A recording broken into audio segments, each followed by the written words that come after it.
Hey, welcome to the Bad Loadout series. Today we have Merc. This one was a hard one, but mostly because there really aren't any super standout bad loadouts with him. Merc is a very balanced man, but there has to be a worse option, and I think I found it. Blinding Assault is probably Merc's worst ability in terms of comparison. You basically have to do a lot of work to even have it keep up with its alternate.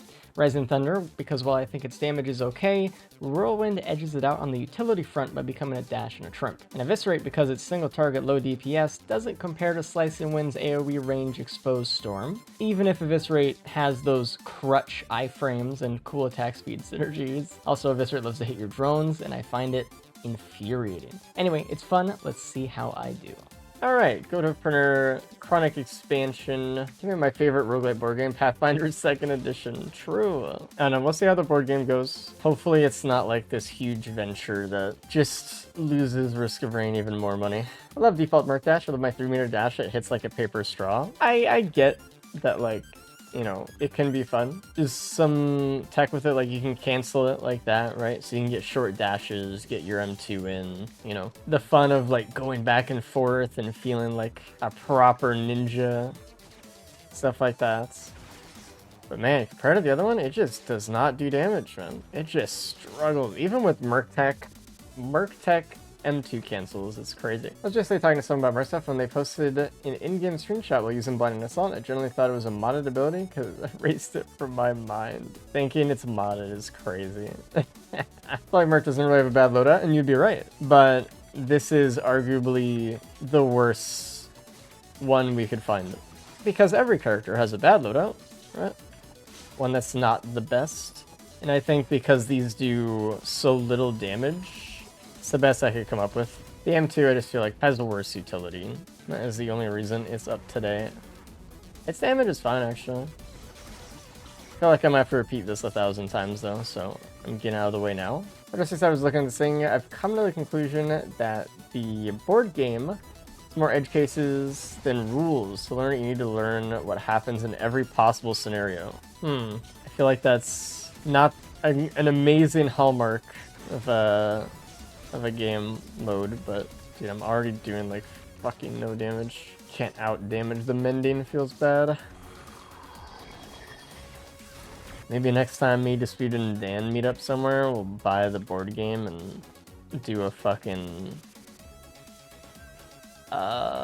stream of it, dude. Where we sit and read the rules for 1 hour and then play for 30 minutes. Stuff like that could be fun. Oh, we picked a good one.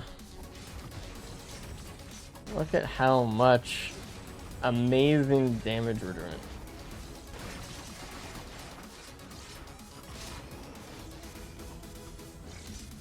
Alright.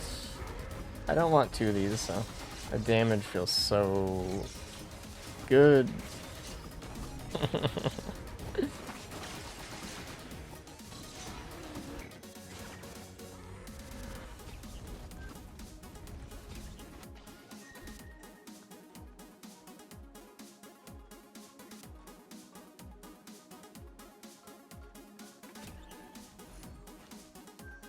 Good deal.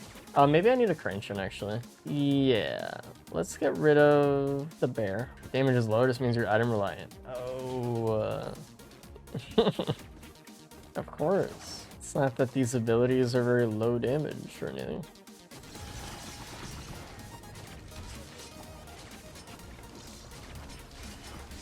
Play these like right now actually. The benefit of getting a chance stall so early. It worked. I think that's really good for Merc, actually. Crowdfunder appears once more. Looking for crit glasses? I mean, I wouldn't say no. Some showed up. Speaking of glasses, I had to go to an eye doctor appointment today. That was fun. My eyes have gotten only a tiny bit worse in the 5 years that I have not had an appointment.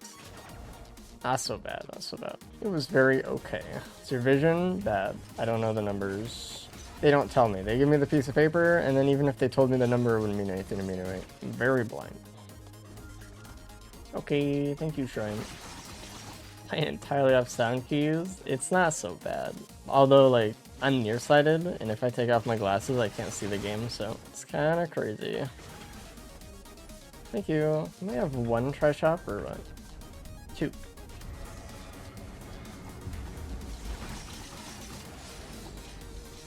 The backup mag and Lumi are helping quite a lot, actually. The problem also is, like, when you uppercut, you get too high to M1 properly, so you need to, like, let go. So you can get lower, so you can do damage again. Oh.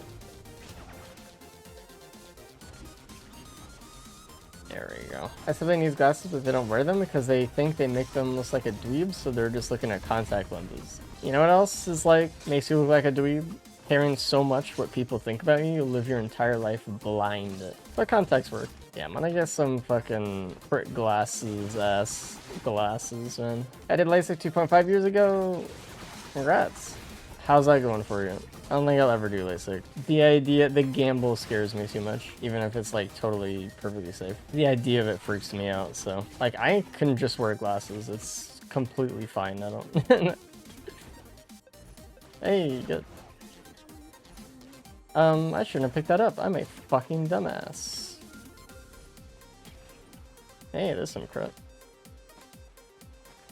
I figured I was more likely to get hurt just driving to the LASIK office, so I just did it. I mean, that's fair. So, I don't know, I get freaked out by people touching my eyes.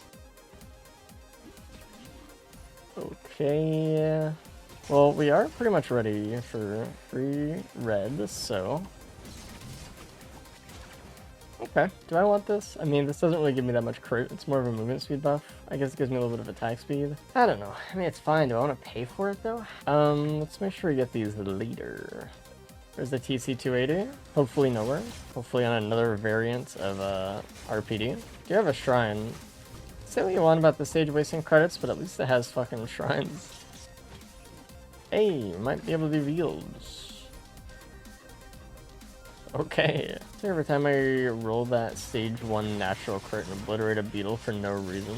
Had it coming then. One of the first times I ever got this map was the 2 siege drones. But luckily I was too clueless to think that was bad. And you're just like, oh, that's cool. It's just big drones. And then you learn.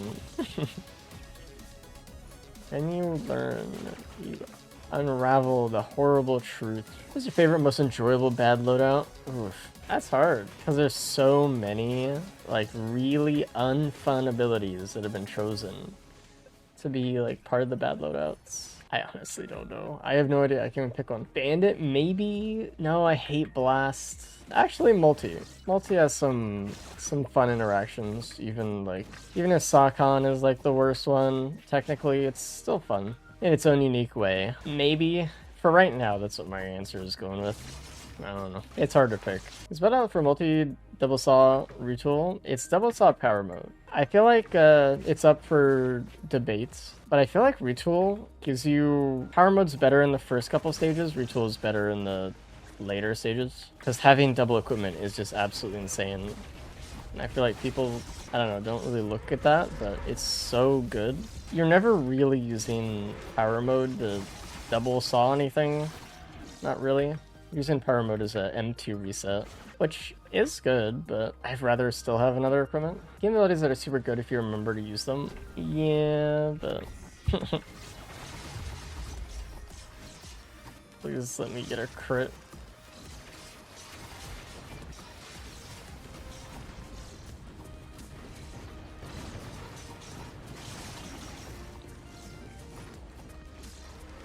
Damage is coming in a little bit. Do you think a spyglass equipment that lets you see what is in a chest would be overpowered? No, because honestly, the correct way to play the game is just to loot everything anyway, regardless of how good or bad it is, because you can just scrap it. It would be, that's a bait equipment for people who go like really fast. I guess for like, you know, racing it would be good, but in the context of just something that allows you to win the game normally, I don't think it'd be that good. I can also just spend like a couple seconds to kill stuff and then open it. Wasn't there an adaptive chest somewhere? Am I just like losing my mind? Found it.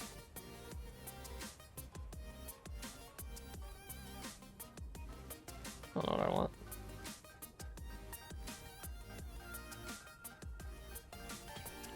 I was hoping for like any green, really.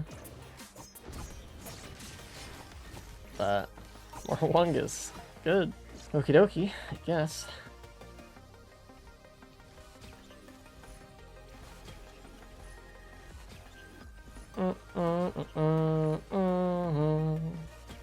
The equipment for one niche situational use doesn't seem great. It can be okay. Depends on the niche situational use, I guess.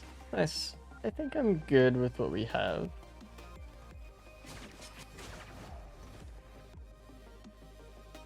I feel like I just go Fields after Abyssal. I don't want to do False Sun right here. I just want to leave. Hey, another Void Cradle. We've gotten a lot of Voids this run. They're all Wungus, but Worms are so annoying, man. How many of them are even here? Gun.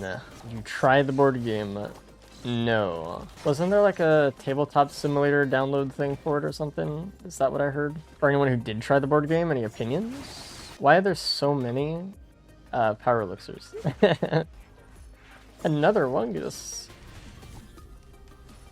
Okay. No, I think there's a lot of oh, we do have a Sail Star. Not a lot of equipment though. I've never played anything like this, so it was very complicated. I think even for the people who do play board games like this, it was also very complicated. So what, is it just like free online forever? Like you can just play it endlessly? Why would I buy the board game then? Or is it just like a little like trial thing? If I did something wrong, enemies kept spawning so fast that I immediately ran out of figurines. Damn. It's a part about spawning to you're just struggling to get by. Oh, true. Yeah, maybe actually. Dude, after SOTS, I'd believe it. After the Borderlands movie, I'd believe it. I mean, they literally got bought out. Only the first stage. Okay. I mean, obviously, like, there has to be some fucking restriction. They're not gonna just give away that shit for free. Like, everybody was a Borderlands movie. I feel like it's good to remind ourselves every once in a while that happened. Could have been the Risk of Rain movie, dude. If my DLC had card, Golden DLC had Sail Star. What will Drone DLC bring? Oh, you have no idea. You aren't even ready. I want a Risk of Rain anime would go hard if done right. Yeah, and the style that like Returns had for its trailer thing. It's a free demo. There will probably be a fan-made full game that Gearbox will be okay with. People who buy the physical board game are mostly collectors, and people who want to play physically, from what I've heard. Yeah, probably. I wonder how many people are gonna buy it. Let's make sure we buy the Sail Star. Let's make sure we have enough for it. Actually, I don't want to accidentally buy a chest or something. $7,000. I need the gun. I need the gun. I need the gun. Why did I buy that instead of waiting to see if it was a Murph from TP? I'll take it. I need a tiny bit more crit, man. And of course, we get another one. Why do I even use a gun, man? How to Shadow Spring the stack? Not well, my friend. Not well. Just explosion damage, which already just doesn't matter. It already does % of the enemy health damage, so it already scales with enemies. Is it normal for games like this to release with multiple DLCs that increase the price by over $100? I mean, over the course of years, right? It kind of happens with all horde shooter stuff. It's mostly a sandboxy roguelike, right? At its core. And if they want to make more content year after year, it's going to be like, oh, here's $15 here, $10 there. For the people who have bought the game very early on, it's just like, I don't know, I don't even want to say a subscription, but like, you know what I mean? Getting into it though can be kind of daunting. Like if you look at Payday 2, for example, or Vermintide or Isaac or any of these like games like that, it just has like this DLC debt that just racks up, and it just ends up being like this like very expensive thing by the time it's like quote done. That's the problem with keeping a game like that or like this alive for a very long time, is that for new players it becomes a lot. Solaris and EU4 is insane, nearly $300 for all the Solaris DLC. It's disgusting, actually. Have you looked at how much it costs for The Sims? Just curious. The Sims 4? Anyone wanna check? But that's so strange that Guild Aspect is an active ability. Well, yeah, I don't know. They're probably just Gearbox is like, hey, if we were to make aspects, we'd make it have an active ability, so let's just start making stuff the way we want to kind of see it, which I think is fair. $6 base game and over $300 in DLC. Yeah, imagine playing The Sims and being like, I would like to play the full version of The Sims, please. and they say, okay, that's $300. I actually heard that EA is refusing to make Sims 5 because they have so much DLC for Sims 4 that they think it would be like unreasonable for players to buy another Sims game. And yeah, I think they're right. Who at EA grew a soul. I don't even think it's like a soul move. I think it's like no one would buy Sims 5, and they unfortunately know that.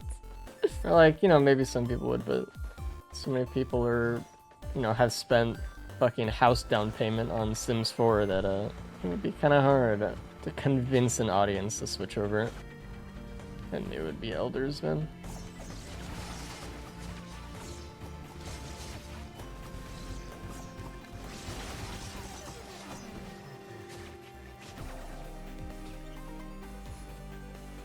Wow, what a neat pickup. Something like that happened in Paradox interacted with Crusader Kings 3. It was like just a way worse game. So I thought the things that were in Crusader Kings 2 eventually, though with updates it caught up, but still. I mean, that's what happened with Payday 3, right? Payday 2 had been out for years, like 15 years or some shit.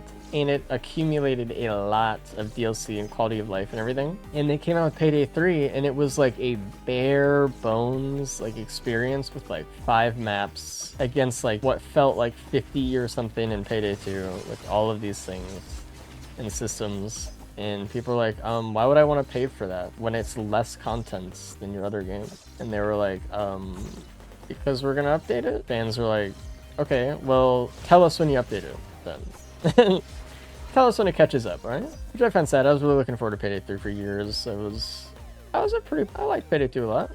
I was a fan, but it sucks. That's what happens. That's also why, like, if Gearbox did ever make a Risk of Rain 3 or something, man, it would have to be big. It would have to be a large game. That's why it's a scary endeavor. Risk of Rain 3 was just Borderlands and spacesuits. Yo, anyone gonna play Borderlands 4? I'll play it if I can convince Gearbox to give me a free key for it. Be like, hey guys, Race here, your favorite Risk of Rain complainer. I think Risk of Rain 3 could be the size of Risk of Rain 2 with no DLCs on release, but way more polished. Yeah, potentially. Ooh, this can be scary. They have different timings here. Oh, I don't want to fight this one. I can't really use Eviscerate on this one because he will stick me with orbs, and then the orbs will kill me when I come out of Eviscerate, which is very cool, but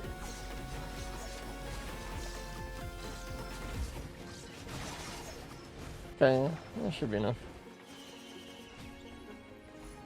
Nice. Also, they'll probably release it on Unreal Engine instead of Unity. Die immediately. God, Unreal games feel so bad. Why do they all feel so bad? Oh, cloak chest, my bad. Like, I can just look at a game for like half a second and be like, oh, that's Unreal. It's gonna feel a certain way immediately. But it's also crazy that I can look at a Unity game and actually not know it's Unity, which is really fascinating. Like, just to put it in perspective, this game and Escape from Tarkov both run on Unity. And that's like, that to me is just like, Unity may have had its problems with trying to destroy and implode its own company a while back, but kind of crazy the system is the way it is. Gun.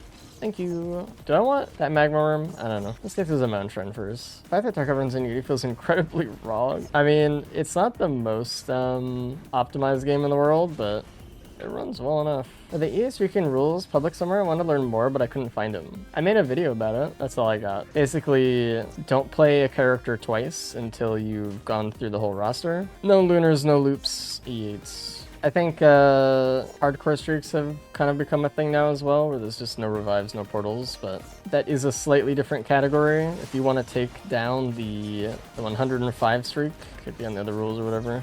This doesn't really matter that much, but hey, if you were trying to get into it, good luck. I think it's really cool. I love when people kind of get into streaking in this game. Something I have a personal investment in, obviously. Lemu can have it. Dude, Lemu is good for him, man. Seriously. Unreal Engine for me equals bad optimization. I've not played a single Unreal Engine game that doesn't run a lot worse than it looks. Yeah, I don't know. They just have that, like, what's the deal with it? Like, it's free unless you earn, like, a certain amount of money. Then they start taking money back for the engine or whatever. So a lot of devs just use it. It's just like, I don't know. It's kind of easy, I guess. It's free, something like that. I'm in parentheses right now. Gold E7, clean up final characters, and considering streaking. Seriously, dude, good luck. I don't think there's enough people out there who really, like, consider streaking in this game. I think it'd be cool if more people did it. Oh, there's my sales star. At potentially the very last chest, but surely not. Oh, there's a chest. Good enough. Is that our first focus crystal? It is. This has turned into a pretty good build, by the way. Maybe if you can skip pillars on this loadout? Yes. Any loadout with this M2, you can skip pillars. And any loadout with a Viscera, you can skip pillars, so.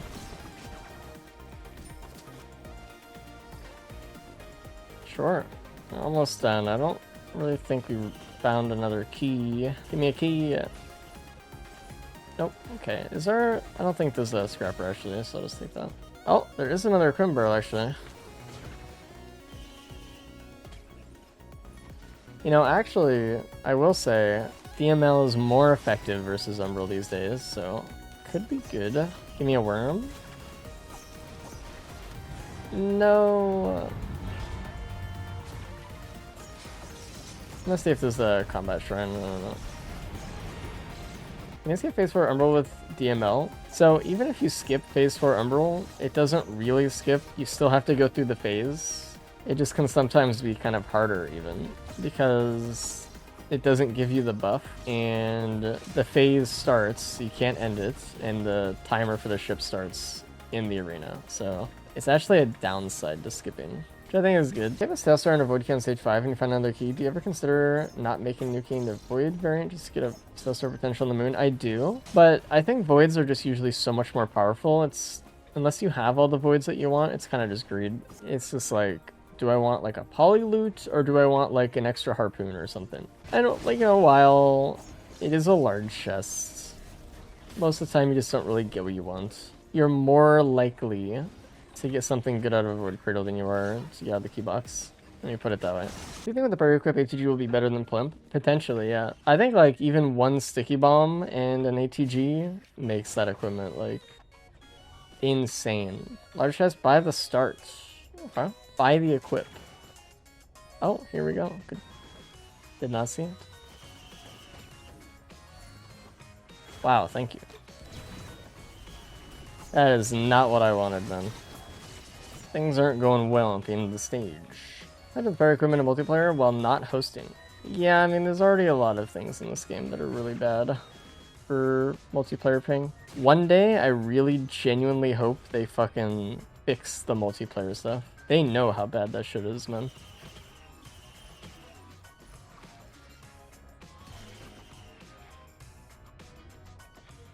Well, there's my poly loot, I guess. Couldn't really find anything again. Is there another combat trend somewhere? Or am I just out of luck here?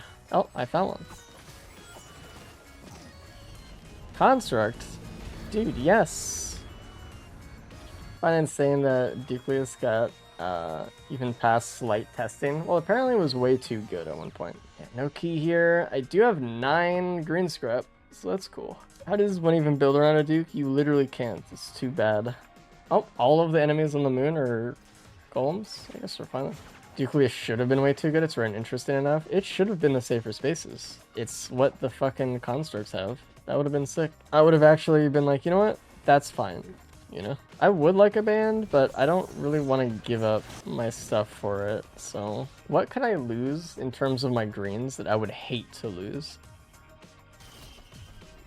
I don't think, because I have like 2 stacks of pretty much everything. So I don't even think I'd be sad about losing any one thing. No! No!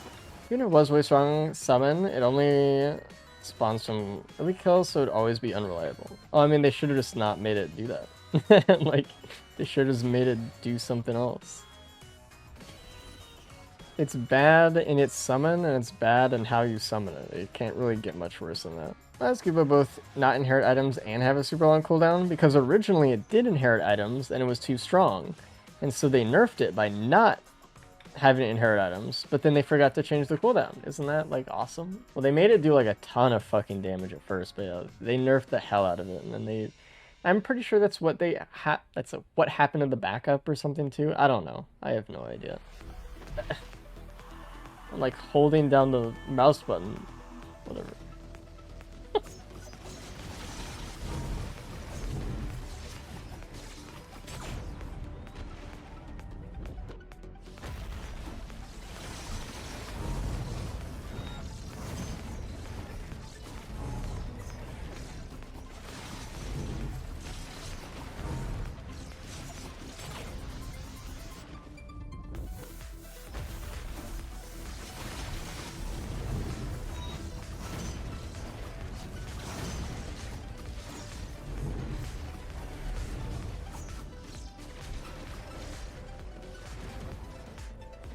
Okay, yeah.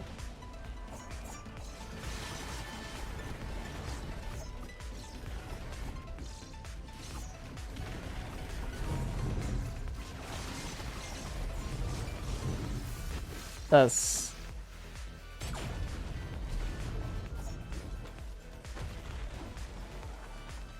Breaching Fin is actually getting me killed.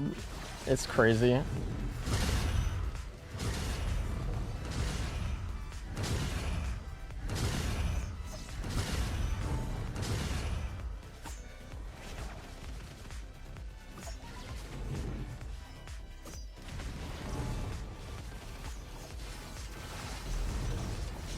Like, why do I want to knock up Mithrix so that he hits me when I uppercut? Why do I want to do that? Ow.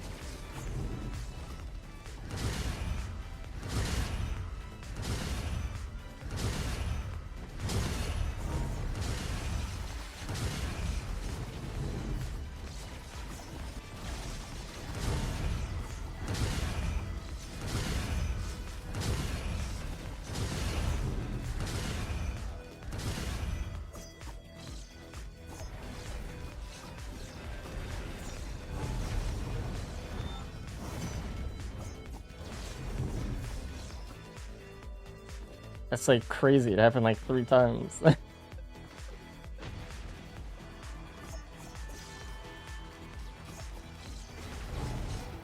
Why did Eviscerate not hook on there again?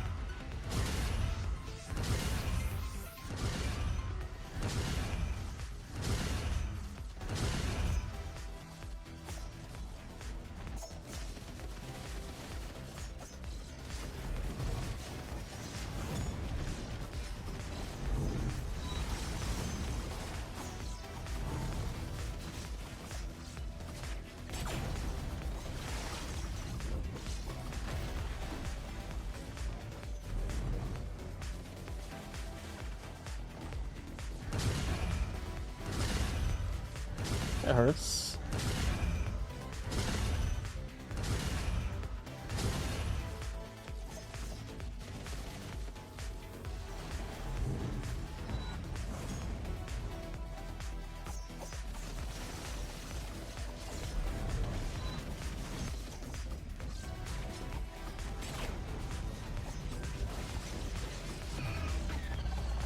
Fuck you, dude.